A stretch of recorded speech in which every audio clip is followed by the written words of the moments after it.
The whole point of corrective exercise is to make the correction as soon as possible. The correction is actually often not a conditioning problem. It's actually a calibration problem. We don't need to activate a muscle. In many cases, we need to reduce the tone in the antagonist. That means if somebody has a limited forward bend, they could be bringing a lot of unnecessary contraction, protection, compensation, and muscle tone in the posterior chain because they do have an underlying core weakness. So they stay much more tense in the posterior chain. And there's not an equal balance in the anterior chain, so we run out of room because they're contracting at the same time they're stretching. After the proper corrective, we see a lot of that tone goes away, and that's a good place to start the workout. So a good calibration can actually become the warm-up that you use until you no longer need it. And that's the way I take somebody's movement screen and convert it into a quick calibration that they can use as corrective.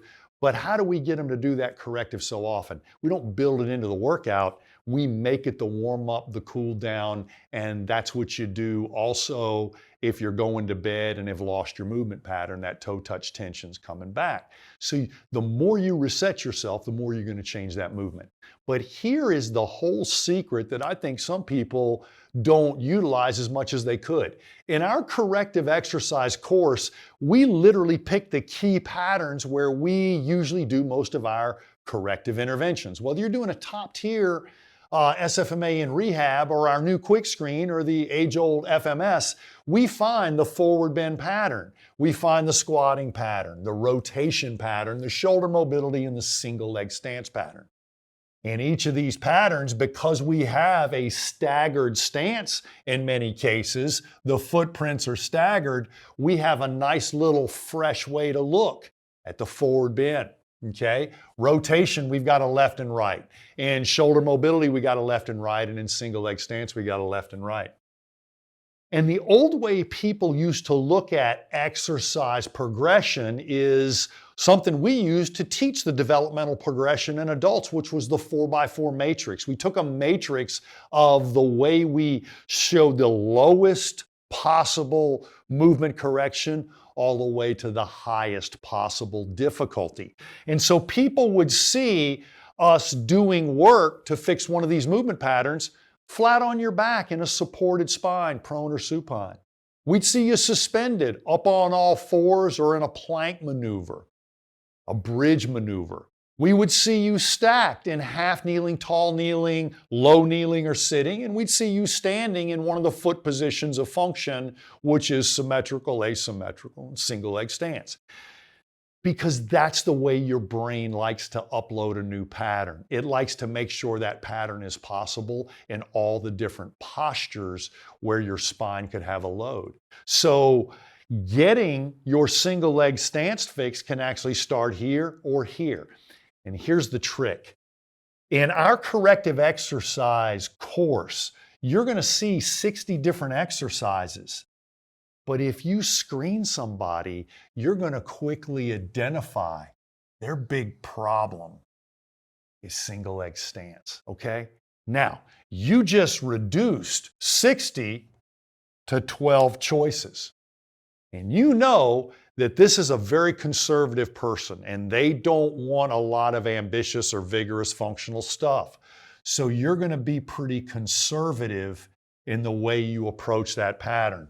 Flat on their back, gaining some awareness, maybe suspended, maybe try one thing in kneeling or skip it altogether because they don't like kneeling and use one thing in standing. Here's what I'm saying. When I fix single leg stance, I don't just wonder which one of these exercises do. I offer this one right here or this one right here.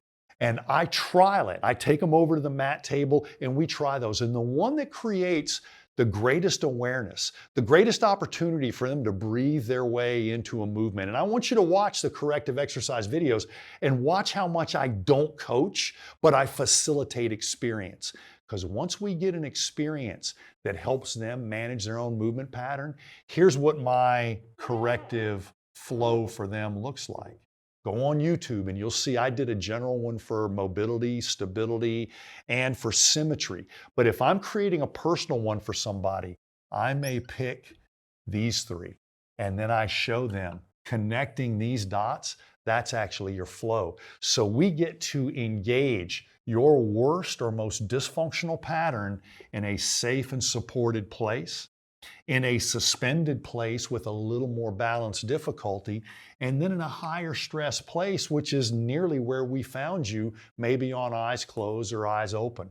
So I want you to look back at our corrective exercise course, especially if you looked at it in this way. Got to do these three, got to do these three, got to do these three, got to do these three to fix forward bend.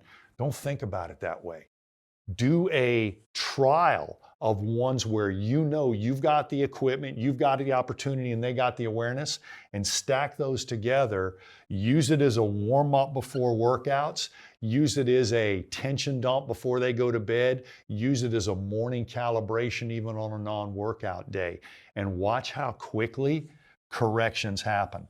Not because you built them into the program, because you said, listen, we got a program to increase your success, your adaptation, and lower your risk.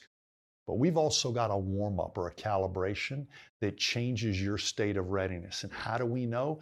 Because your worst movement pattern got 30% better by doing this 8 minutes before your workout.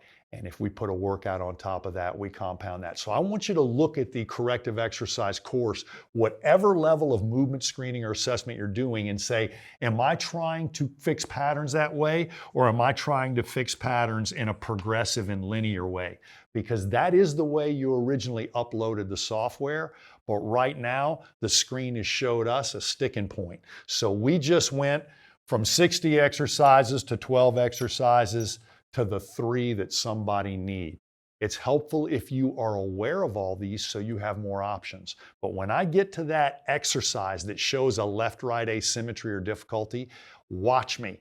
Every one of my clients in our corrective exercise series, I coach the breath and I coach the awareness, and I'm going to retest. And if I make a difference, I say, now listen, this is the appetizer for every movement meal you do. And in about 2 weeks, we probably won't even need it anymore.